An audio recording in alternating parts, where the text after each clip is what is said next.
Hello guys, you are most welcome on A to Z motivational. आज की video में हम आपको बताने वाले हैं देव उठानी एकादशी। देव उठानी एकादशी कब है और इसकी कथा क्या है, भगवान विष्णु का कैसा आशीर्वाद मिलेगा, तो जानिए सब कुछ इस वीडियो में। देव उठानी एकादशी, जिसे प्रबोधनी एकादशी भी कहा जाता है, हिंदू धर्म में बहुत महत्वपूर्ण मानी जाती है। ऐसा माना जाता है कि इस दिन भगवान विष्णु 4 महीने की योग निद्रा से जागते हैं। इस दिन से ही शुभ कार्य जैसे विवाह, गृह प्रवेश, मांगलिक कार्य शुरू हो जाते हैं। देवास्यनी एकादशी जो आषाढ़ मास में होती है, से देवउठानी एकादशी तक के 4 महीनों को चतुर्मास कहा जाता है, जिसमें कोई भी शुभ कार्य नहीं किया जाता। प्राचीन कथा के अनुसार एक बार भगवान विष्णु ने माता लक्ष्मी से कहा कि वे कुछ समय के लिए योग निद्रा में रहना चाहते हैं। इस पर माता लक्ष्मी ने उनसे पूछा कि इतने लंबे समय तक वो कैसे सो सकते हैं, तो भगवान ने कहा कि यह उनके लिए आवश्यक है। इसी कारण वे आषाढ़ शुक्ल एकादशी के दिन से कार्तिक शुक्ल एकादशी तक योग निद्रा में रहते हैं। देव उठानी एकादशी के दिन भगवान विष्णु जागते हैं और ब्रह्मांड में शुभ कार्य का संचार होता है।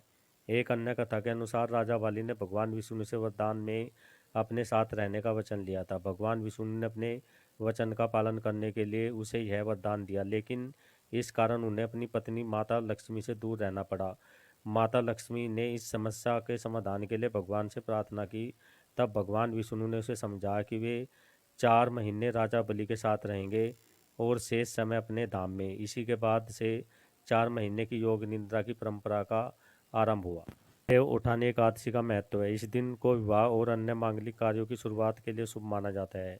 देव उठानी एकादशी पर भगवान विष्णु की पूजा अर्चना करने और व्रत रखने में व्यक्ति के सभी पाप नष्ट हो जाते हैं, उसे मोक्ष की प्राप्ति होती है। मान्यता है कि इस दिन तुलसी विवाह का आयोजन कराना भी अत्यंत पुण्यकारी होता है, जिससे भगवान विष्णु और माता लक्ष्मी की कृपा हमेशा बनी रहती है। देव उठानी एकादशी के दिन भक्तजन उपवास रखते हैं, भगवान विष्णु और तुलसी माता की पूजा करते हैं और फिर तुलसी विवाह का आयोजन करते हैं। देव उठानी एकादशी की पूजा विधि क्या है? देव उठानी एकादशी की पूजा विधि विशेष रूप से भगवान विष्णु और तुलसी माता को समर्पित होती है। इस दिन व्रत, पूजा और तुलसी विवाह का आयोजन करना शुभ माना जाता है। यहाँ देव उठानी एकादशी पर पूजा की सामान्य विधि बताई गई है। पूजा की सामग्री: भगवान विष्णु की मूर्ति या चित्र हो, तुलसी का पौधा, गंगा जल ले, तांबे का लोटा, पंचामृत जिसमें दूध, दही, घी, शहद और गंगा जल होना चाहिए, दीपक, धूप और अगरबत्ती, फूल, अक्षत यानी चावल, हल्दी और रोली, मिठाई या नैवेद्य जो भोग लगाने के लिए होता है, तुलसी के पत्ते, पीला वस्त्र भगवान विष्णु के लिए। पूजा विधि के लिए सबसे पहले स्नान और संकल्प करें। सुबह जल्दी उठकर स्नान करें और स्वच्छ वस्त्र धारण करें। फिर भगवान विष्णु का व्रत और पूजा का संकल्प लें। संकल्प करते समय अपने मन में किसी एक मनोकामना को पूर्ण करने की प्रार्थना भी कर सकते हैं। मूर्ति या चित्र की स्थापना: भगवान विष्णु की मूर्ति या चित्र की स्थापना करें। साफ जगह पर पीले वस्त्र पर स्थापित करें। उनके पास तुलसी का पौधा भी रखें। पवित्रीकरण यानी शुद्धिकरण करें। भगवान विष्णु को स्नान कराए। स्नान के लिए गंगा जल, पंचामृत जिसमें दूध, दही, घी, शहद और गंगा जल का उपयोग करें। इसके बाद भगवान विष्णु को साफ पानी से स्नान कराए और उन्हें वस्त्र अर्पित करें। पूजा प्रारंभ: भगवान विष्णु को पीले वस्त्र, अक्षत, चावल, पुष्प, रोली और हल्दी अर्पित करें। उन्हें चंदन का तिलक लगाए और धूप व दीपक जलाए। तुलसी पूजा: तुलसी के पौधे को गंगा जल छिड़क कर शुद्ध करें। तुलसी में रोली, अक्षत और पुष्प चढ़ाए। तुलसी माता को दीपक दिखाए और भगवान विष्णु की तरह पूजन करें।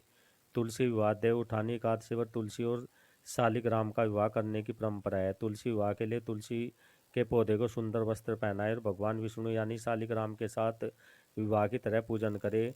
तुलसी विवाह से सुख समृद्धि की प्राप्ति होती है। भगवान विष्णु की आरती: विष्णु जी की आरती करें और फिर प्रसाद अर्पित करें। विष्णु स्त्रोत, विष्णु सहस्रनामा और भगवान विष्णु के अन्य मंत्रों का जाप करें। व्रत कथा कहें: पूजा के बाद देव उठानी एकादशी की व्रत कथा सुने या पढ़े। इससे व्रत का महत्व और बढ़ जाता है और पूजा पूरी मानी जाती है। अंत में भगवान को प्रसाद अर्पित करें, सभी भाइयों में बांटे और परिवार के साथ इसे ग्रहण करें। रात्रि जागरण हो सके तो संभव करें, रात में जागरण करें और भगवान विष्णु के भजन, कीर्तन या मंत्र का जप करें। इस प्रकार देव उठानी एकादशी और भगवान विष्णु की पूजा और व्रत से मोक्ष की प्राप्ति होती है और जीवन में सुख, शांति और समृद्धि हमेशा बनी रहती है।